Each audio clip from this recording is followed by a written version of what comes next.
I'm Charlie, this is Stevie, we are Tin and Popcorn, and welcome to another Bad Movie Monday, where we look at films that are bad, films that are so bad they're good, and bad films we like. So we're celebrating this one's 40th this month. Yeah.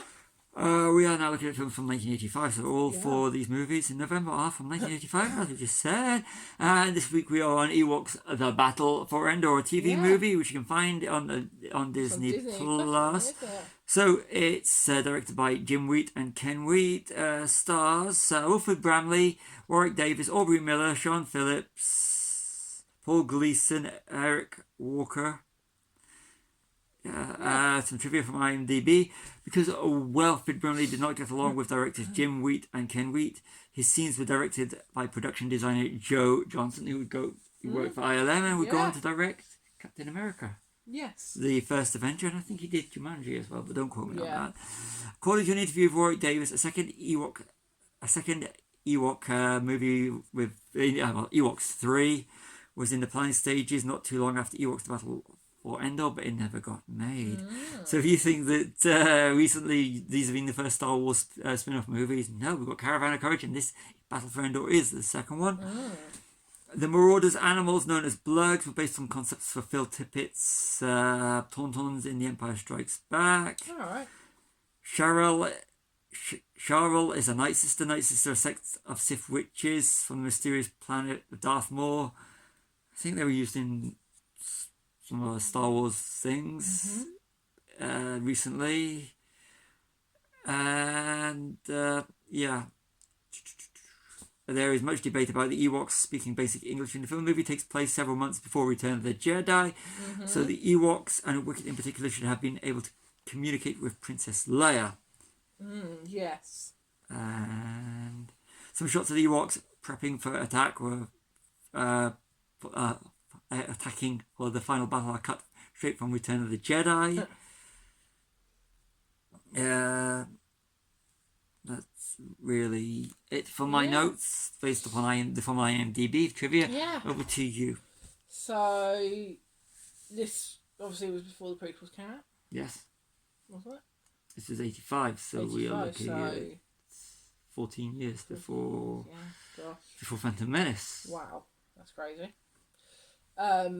Star Wars was dead at this point. It was, 85. And it was like you said, it was the second one. What was the first one? The Caravan of Courage. That's right. So you have Return. I haven't seen that yet. Then you got the had in America, but we had in separately in the UK. So you got the Ewoks and Droids Adventure Hour, which was Ewoks and Droids cartoon. Star Wars was dead after Return of the Jedi. People have moved on from science fiction and fantasy. Yeah. Now you've got a lot more Star Wars spin-offs and TV series and stuff, haven't you? More product, less quality. Yeah. Yeah, you can debate that one. Yeah. Paul Gleason from Die Hard and The Breakfast Club plays the father. Yeah, for a few minutes. About 5 he plays minutes. a good guy. Wow. Yeah. Like you said, it's made for TV. Yeah, made for TV. Warwick Davis reprised his role as Wicket, but didn't do the voice. No. It's kind of weird when you think of it now. Yeah. I can understand he was too young. We think it was an animatronic head. You can tell it was the mouth, this part of the mouth and Wicket's mouth, you can tell that there's more animation on it than he did in the Return of the Jedi Wicket. Yeah. Didn't work for me. It really doesn't. The costume doesn't look as good as the one the Warwick wore in Jedi. Yeah. 3 minutes in, we're straight into the action. Yeah. Which is quite good. You kill the parents and the brother off. She's a star. Really traumatising if you're too young and you like Caravan of Courage. Yeah.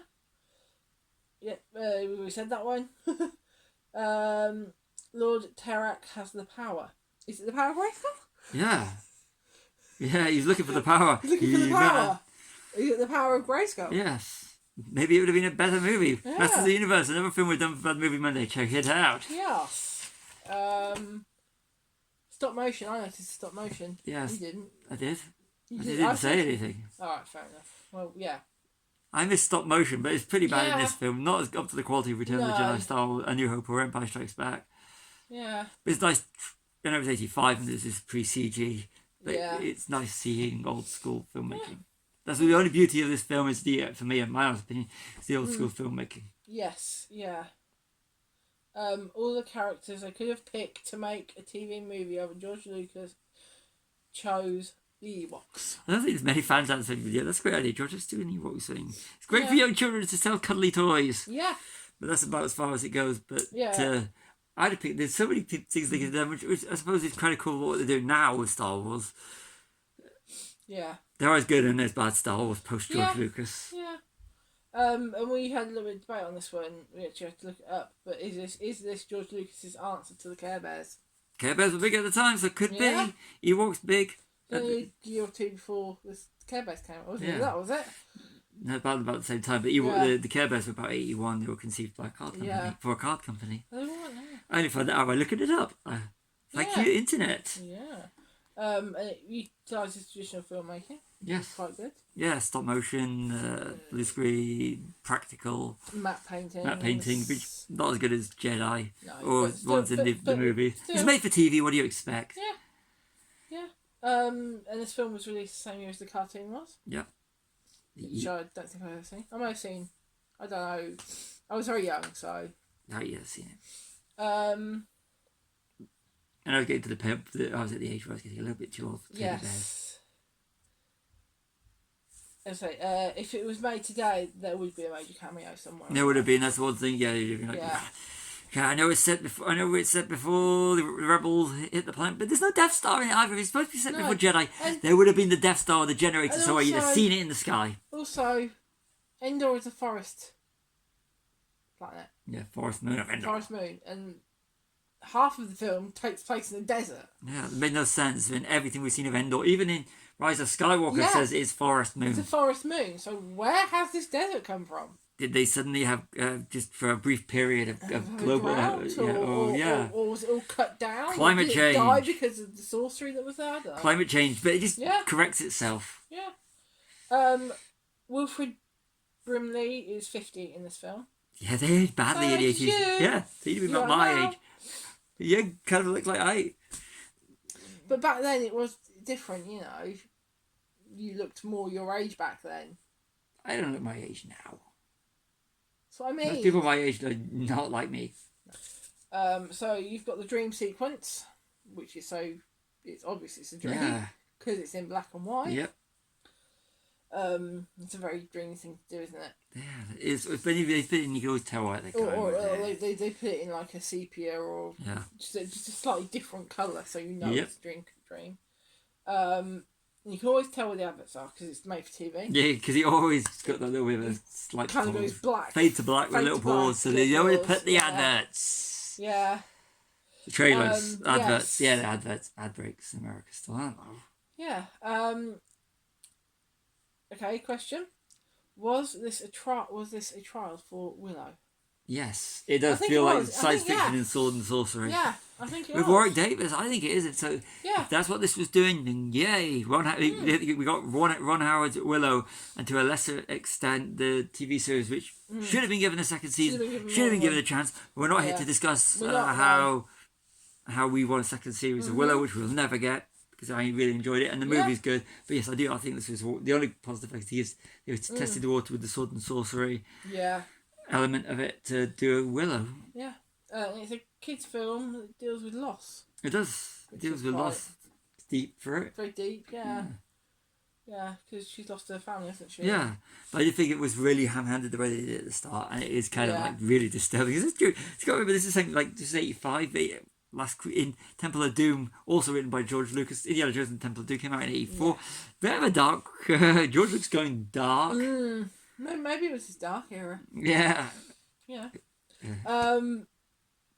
Why is there a medieval castle on Endor? Yes, why is there a medieval castle on Endor that looks like something out of Army of Darkness, the Sam Raimi Army of Darkness? It's like, pick it up, there's the castle from Army of Darkness. When's Ash going to appear? Hey, wait a minute. Wait a minute. It could be tied in. Because you got the characters Klaatu, Nikto and Barada from Return of the Jedi on the sail barge. Jabba's sail barge, and words from the Necronomicon in Army of Darkness is Klaatu Baradu Nikto or something like that. Whoa! Is that the same universe? Groovy. If it is, very, very groovy. Yes. No Ewoks were harmed in this production, unlike Return of the Jedi. I think they were at the beginning.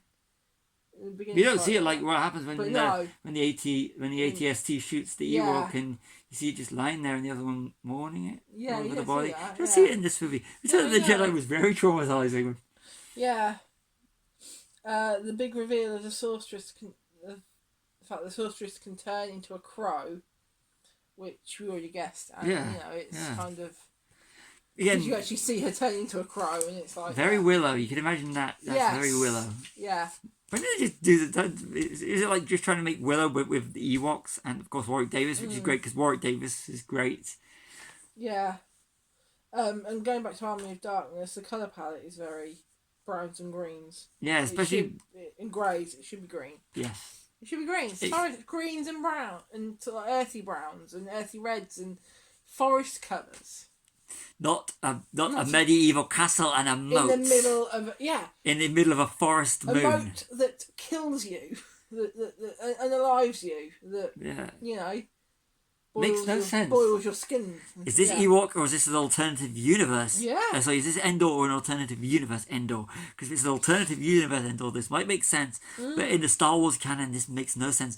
And seriously, now it makes no sense. I can understand it if it was set after Return of the Jedi. Climate change, when the Death Star collapsed into the planet, you can understand that. But no, it makes no sense. We could at least blame the Rebel Alliance for the climate change. Why it's got the moat and all the stuff like that. It's set a few years after, but in considering it's supposed to be before Jedi, no, it doesn't make no sense. No.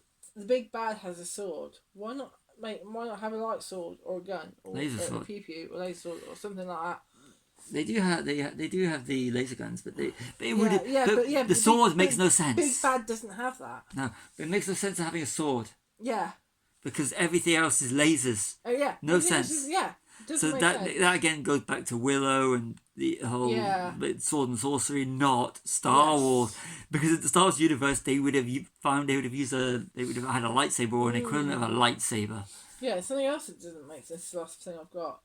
You hit something on his chest and it turns him to stone. Yeah, that made no sense at the end. Yeah. Made no sense. Like is it a pendant or an emblem or something? We're running out of ideas. Just them. Just tap something to end the big bad, get off the planet, and then. What happens if he falls over and hits his chest? Probably why there's no tripwires. Yeah, probably. Makes no sense. No. Very valid point. Yes. No sense. No sense, and that is all I have. So I'm going to ask you: good movie, bad movie, so bad it's good. I suppose if you look at it as a kids' movie, it's alright. But I'd probably say. Would you want to? I wouldn't say it's so bad it's good, but I wouldn't say it's a bad movie either. And it's a good movie. I wouldn't say it's a good movie either. Pick. Don't be indecisive. I suppose so bad it's good. What about you? I know you have a soft spot for the Ewoks and for Star Wars, so. Bad movie. I'm sorry. Really? It's a bad movie. It's a bad movie. Gosh. It's not. Okay, it's a bad movie, but it's enjoyable. That's what I would have said. I could stick it on and just be doing other things and still know what's going on. Okay, it's so bad it's good if we're going to take the aspect of how they deal with loss. That's a good element. Yes. So you could say that's a good element. Yeah, if you break it down into the different elements, then there are some good but elements it's but it's handled. There's a lot of things that's handled really badly in it. Yeah. But it's not going to. But it's so bad it's good. Do I really want to watch this film again? Not particularly. You'll have to watch Caravan of Courage at some point. Yeah, Caravan of Courage. Yes, but this film just. If you're going to watch a children's Ewok movie, you go for Caravan of Courage. This one, I didn't like how they dealt with loss at the start. It would seem to be like, for a film dealing with loss, it works great like that if you want to stick on for that. But ultimately, I think it's a bad movie. Yeah. But it gave Warwick Davis an early role, and we've done his Leprechaun movie. Yeah. We've still got to watch the sequels for Bad Movie Monday. Yeah. And it's Willow will never feature. And Willow will never feature again, Warwick Davis. Yeah. But I really didn't. It was a bit of a slog to watch this movie, so I can't say anything other than bad movie. So over to you. So bad it's good, and neat bad movie. Over to you. So I've been Charlie. This has been Stevie. Watching the popcorn. Like and subscribe.